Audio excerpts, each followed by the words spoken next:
Many fans here in the chat.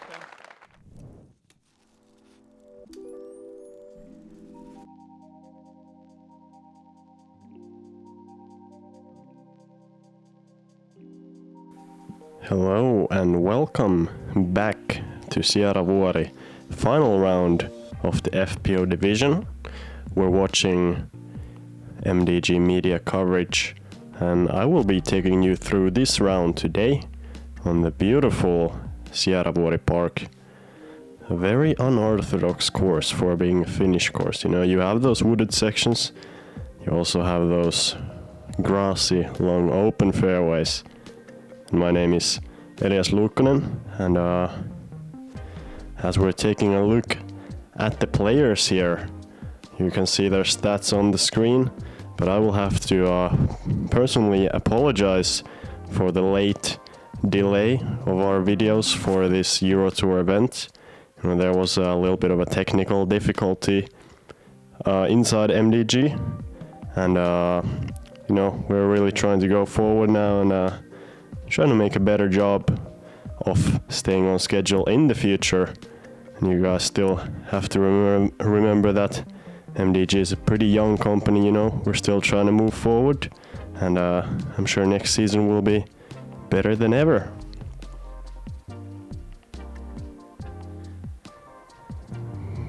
But as it's already the last player on the card, everything else about this card has stayed the same. But we have one new name, Saara, on the card, who made a great push in round 2.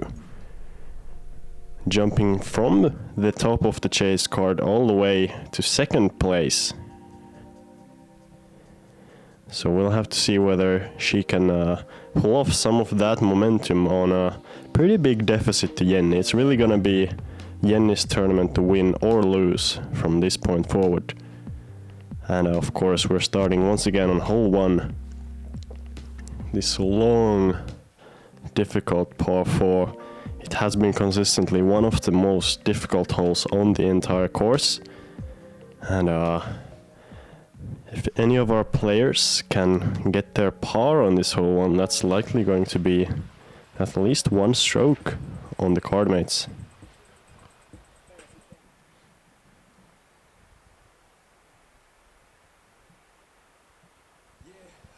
And that looks like it's not gonna be the case for Jenni, as she has already gone OB, and same thing for Saara.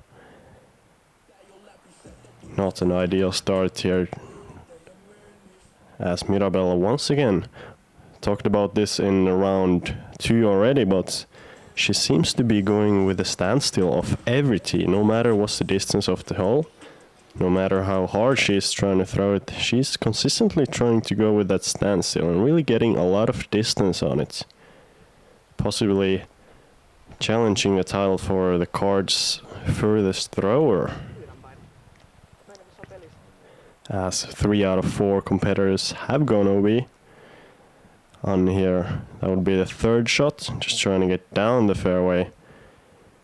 And that's well done there.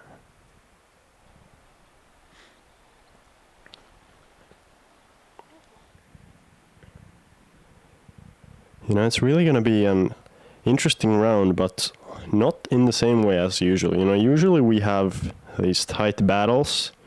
Of course, not in every tournament. We have had, for example, the European Championships, where it was extremely, you know, I would say opposite of tight, both in MPO and FPO. But usually we have somebody even within a few strokes. And in this tournament, that's really just not the case. And something significant would have to happen in order for Jenni to lose this title. As that was a nice approach.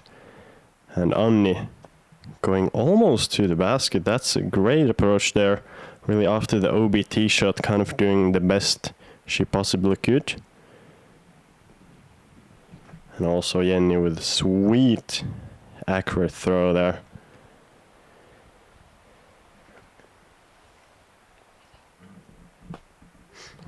Whoa! almost trying to put it in there. Everybody on the card with some incredible approaches. Not the most incredible putt though.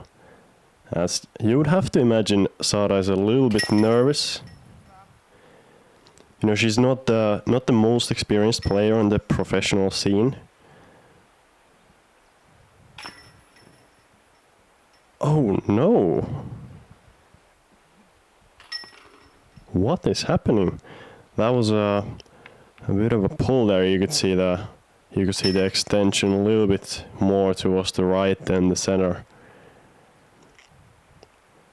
And as I talked about the nerves for Saara, probably coming into play there, taking that big number 7. And no pars there, bogey playing as kind of the par on that one. A much easier hole here though. Hole 2, 97 meters. We're going pretty much flat, maybe with the slightest uphill grade at the end. And you just want to throw a driver straight as you can. You can throw it pretty hard. You have this very small uphill grade at the end, as I mentioned, so the distance of 97, possibly with that uphill grade and the low ceiling, or the relatively, not a low ceiling, but you can't throw it as high as you would like to. So probably playing a little bit longer than 97. As Jenni pulled it right, but will be on the fairway. Mirabella with a bad early release there. Let's see if Anni can hit it better. No. Everybody getting kind of favorable kicks though here. And Saara with the great looking line there. Not really trying to reach the basket there, but rather just get down there. And as we have seen in previous rounds, it's really gonna be who is able to avoid the big numbers. And that's really gonna determine who shoots the best round of today. You know, you don't need to take all of the birdies. It's a rare thing for this tournament is that FPO and MPO are playing the same layout. So what that means is that the scores relative to par are quite high. You know, you can see the lead being at +9. And there are a couple of good layups, both Jenni and Saara getting under the basket. And Mirabella with a really safe run with that elevated basket and the slight slope. It's a pretty good play, as Anni is in for the bogey. Not an incredible start there, as she's already 3 over through 2 holes. I would have to imagine, besides Jenni, the other 3 competitors on the card are mostly looking to play for position. It's not really, you know, when you're more than 10 strokes back at the start of the round, of course you're always trying to win. You're never, you know, you can't have that losing attitude. But of course you have to put it into perspective. You know, it's not always going to be your tournament to win if you're 10 strokes back. You really need to, you need the leader to make some big mistakes if you want to make up 10 strokes. Though there are some chances, especially on this hole 3, with 176 meters of distance, so not a very long par 4, but you have that OB both on the right and left. It's kind of a right turning L shape. You want to get to the corner of the L and then really just stop the disc in its tracks without fading to the left OB. And talking about left OB, this might be challenging, exactly that. And I think challenging is a great choice of words, as even the spotter doesn't know. If you ever see that double flag signal, that means that the spotter is not confident enough in their ability to determine if it's in bounds or not. So leaving it to the group, and we saw Saara there with a pretty wide Anheuser to the right. And this one is looking bad. I'm almost 100% sure that's going to end up OB. And that's exactly the case there. Similar look for Anni though, that's low disc, that mid-range I believe might be a Mako 3, might be something similar. Apologizing for not knowing all of these players' bags very well. Well, I mean none of these players' bags very well. As Jenni is trying to go for a pretty long look there. She's done exactly that, and from here you need to turn it pretty far to the right. So this one, for example, challenging the left side OB, challenging once again, and couldn't really tell whether that's in bounds or not. But Saara, look at this shot on the edge of the circle. That's really one of the better results we have seen. I believe we saw a couple of birdies, or at least one birdie, I believe from Jenni in an earlier round on this specific hole. So it's definitely doable. Doable also for the bogey, as Mirabella is in big trouble of, I believe, getting either a bogey or a double. Come on, Saara. Not quite there.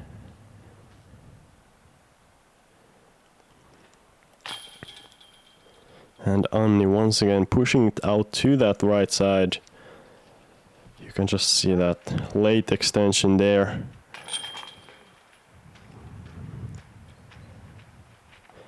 Arm not quite straightening out in time.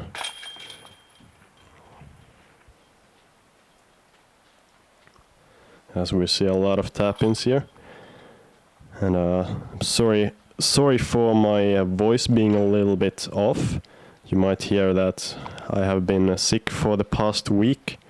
Still trying to get back to the grind of doing commentary. It's really one of the best things you can do as a disc golfer in the off season, and I'm super grateful for MDG for giving me this opportunity.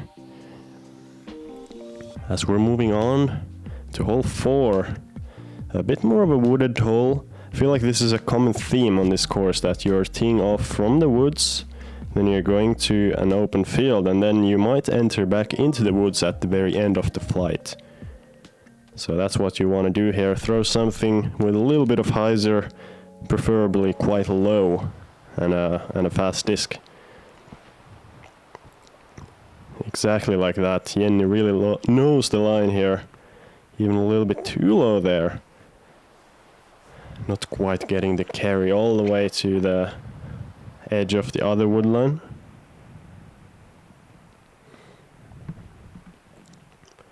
From where the camera is watching on the catch cam here, you want to end up kind of behind the camera. You would like to make the camera turn around completely in the clockwise direction. That would probably mean you have thrown a great shot, as we saw Mirabella kind of turning it over and Anni playing it rather well. You'd like to be on that left side if you make the miss of either going left or right. And routine play there. This is a little bit tough actually.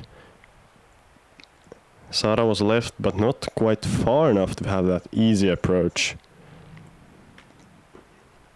Probably still a shot that she really would like to have back, as there are not a lot of trees on that left side.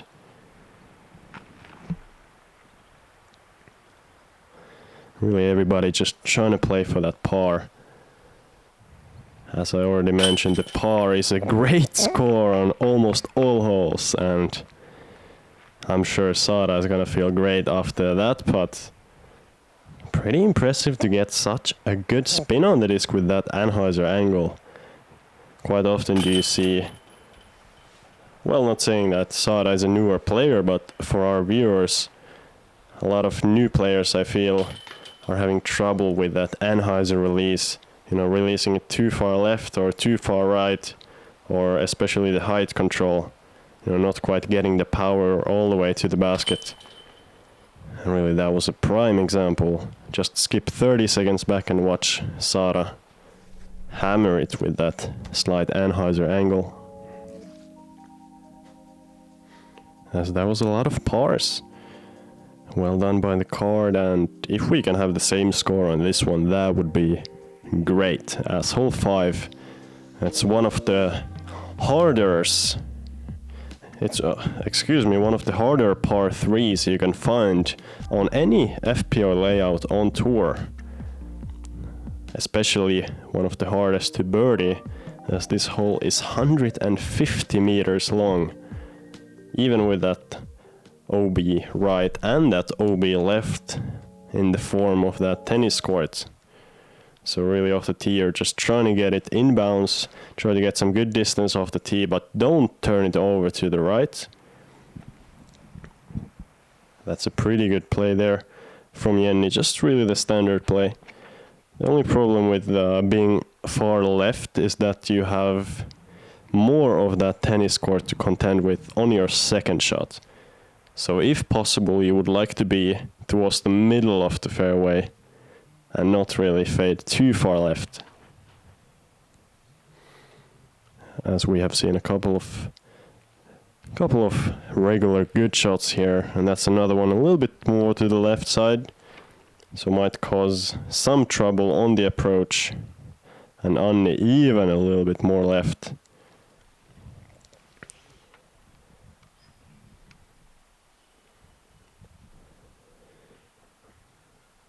Should be a pretty comfortable distance for Anni, going with that standstill.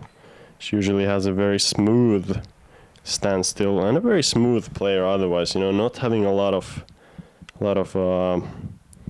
wobble on the disc on the release. She was just a little bit short there. But this one being much better, although I think challenging that backside OB is really a difficult shot if you're behind that fence, if you want to go far enough to reach the basket, but also not too far to go OB on the backside. And you can see Jenni possibly being a little bit hesitant with that backside OB, leaving it way short. And that's a good shot from Saara there. Looks like she's gonna take at least a stroke on the majority of the card.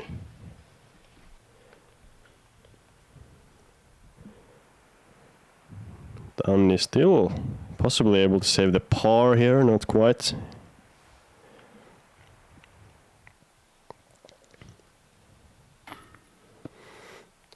Oh, and that's a pretty rough miss there. Just 5 or 6 meters left to the basket. And gonna be a double bogey. Assuming that that Mirabella's disc was actually OB off the second. So yeah, Saara getting a lot of good strokes on the card with that par. Looks like it might have just been the first hole and the nerves of being on the lead card.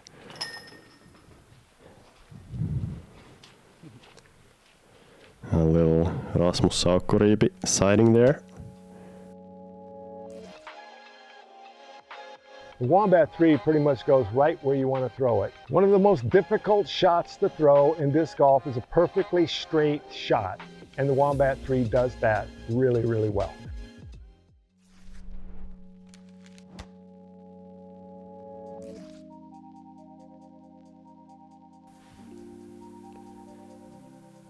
And hole 6, we're moving more and more into the woods here. As hole 6, still not the most wooded hole that you're ever going to see. There's actually quite a wide line, this hazy line that the drone is flying, that is definitely the most common route on the hole. It is not very tight, you have some room. Really the initial gap is kind of tight to hit, but after you've hit the initial gap about 50 meters or 50 to 60 meters off the tee, then you have some airspace. As for example, that was a pretty decent shot, hitting the gap a little bit earlier left than you would like to be, but once you've hit the gap, there's really not that much trouble after. So once again, you have a great chance at that par, and this is also a hole that our players are definitely trying to get the chance to birdie.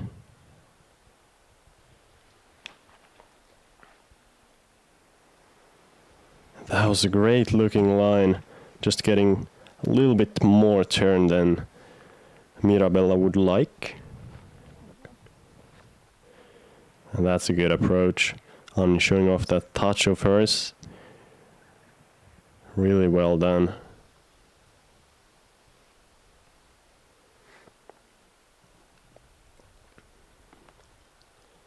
And yeah, we're gonna have a couple of approaches. This is actually a pretty difficult one from Mirabella, trying to go around the huge spruce tree.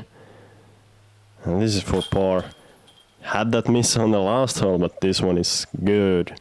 It's really well done there. I feel like that's such an important thing for the, not only for the score, but also just for the momentum of the round. As Saara is out of the basket from the right side. And she's gonna throw away that stroke, or those, at least some of those strokes that she got on the last hole on the other players.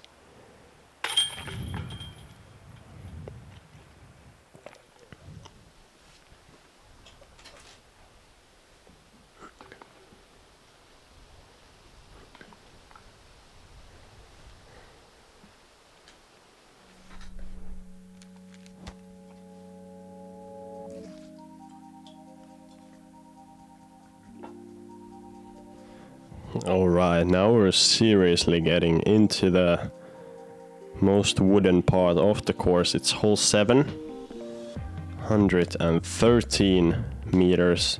You're going along this bit of a path. You know, it's once again a pretty wide gap to start. The real difficulty on this hole starts only at the very end, as it's a pretty long hole. It's both a pretty long hole and also, you know, you need to get that turn to the right super late. So if you want to reach the basket, you need a ton of power and control. For most of our players, this is definitely a par play. We have seen that throughout the first 2 rounds. And likely gonna see somebody within jump putt distance, or possibly some intermediate to short approaches. As the first 2 shots, surprisingly, both Saara and Jenni have gone to the right.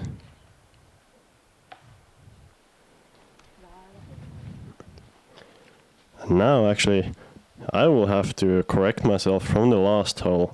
It was not Saara's par putt that she missed, but rather the birdie putt. So she's still having that par streak of 5 holes after hole 1. And now on this hole, Mirabella is really struggling on that right side. Saara also having to go with the huge anhyzer. Still not to the basket. Looks like she will break her par streak on this one. And it's really not the worst hole to do so. You know, it is one of the more difficult holes on the front. We had hole 1 being a really difficult hole consistently. The top, or one of the top couple of the holes on the course as far as difficulty. But this one also, it's just a really difficult hole to birdie. And that's why par and above strokes and scores are really only scores that are to be found on this one.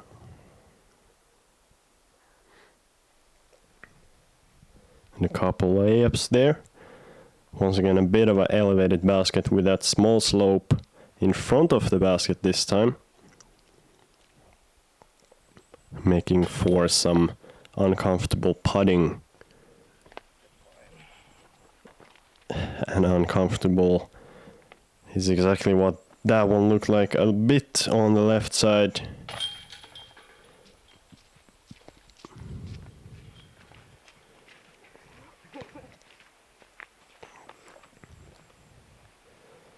Also interesting to see.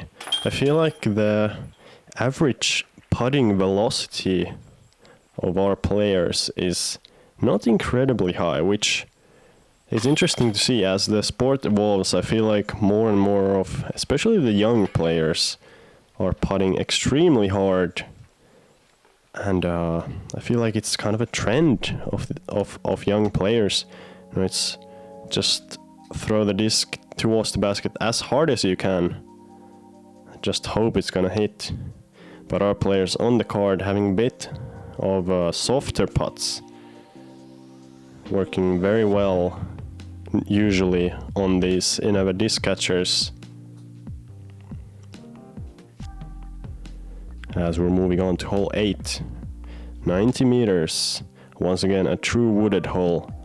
We're going downhill, pretty much straight for the majority of the flight, and maybe at the last 20 to 15 meters you're trying to fade left just a little bit. It's a very satisfying shot if you hit it right.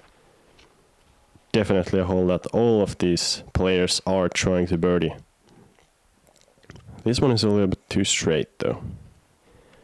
You want that? That was a perfect gap hit from Anni. Have to give that to her. But you need that left finish at the end, otherwise you're never gonna find your way to the green.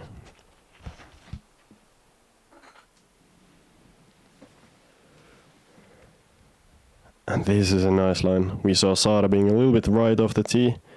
This was a good shot from Jenni though. Still not quite getting that finish all the way to the left. And that's a rough one.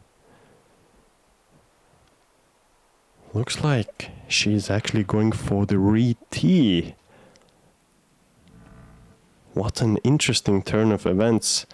They must have either lost the disc or, well, there's two options. Either the disc was lost or the position where it was in it was just so bad that Mirabella thought that she can't get her second shot from the bushes all the way to the fairway to a better position than tee.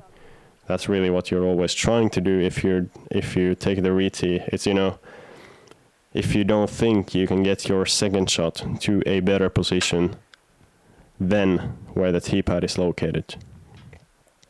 It's a little tournament knowledge. And as we see a couple of long runs, nobody quite able to make it yet. And whoa, that was a high putt. Let's see if Saara can put it in. A couple of really confident putt behind, and that's also a nice one. Just as I was saying that some of our players have a softer putt, Saara definitely not one of those players. And that's well done from Anni there.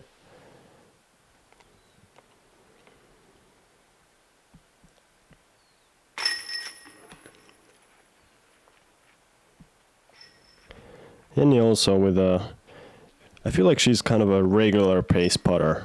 The putter is not moving incredibly fast, but it's definitely not too slow. Has really found a great speed to the disc.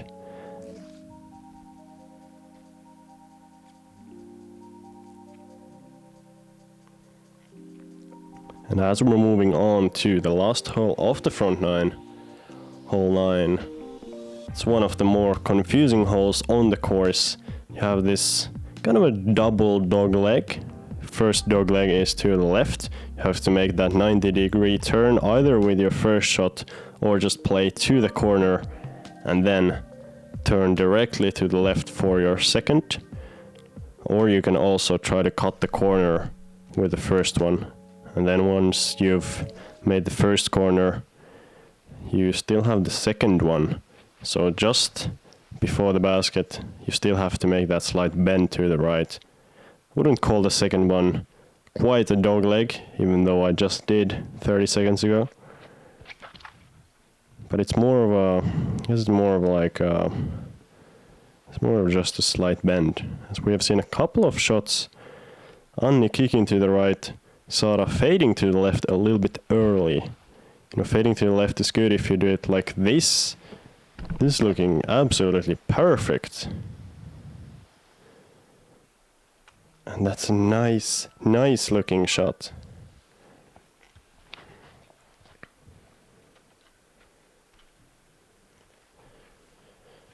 And Mirabella also a little bit low left there. I feel like usually keeping low is a pretty nice play in the woods actually. It's also something, well, I'm not trying to be your coach, everybody that's watching, but in the woods you should always consider keeping your shots low, because in case your shot hits a tree and bounces towards left or right, it's not going to bounce as far if you keep your shots low. But back to action. Talking about kicks, that was a pretty favorable one for Jenni. And Anni here trying to make the second bend, so at the very end of the fairway. She has made good progression there. And Jenni, this is left. This needs to not hit any trees. Looks like she has made, well, decent progress as well. It's really a hole that is easy to bogey. That was a bit of an early tree kick. This one hopefully making it to putting distance, and it does. Well done, only 7 meters left to the basket.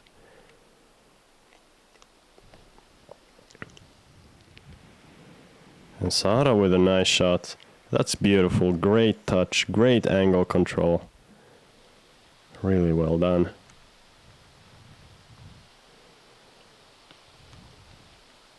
Oh, and that's not ideal.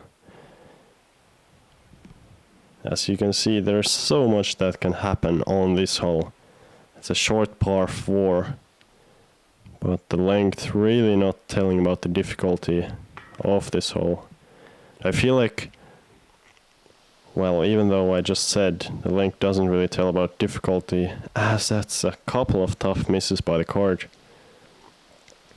I do feel that whenever you see 160 meters and a par 4 on one of the, leading European Tour events, some of the Euro Tour events, even some of the other leading tour events in Europe, whenever you see 160 meters and a par 4 on the same hole, you know that there's something, not quite regular about the hole. It's not going to be one of your easy open par 4s, but rather a really difficult, possibly wooded or a lot of OB.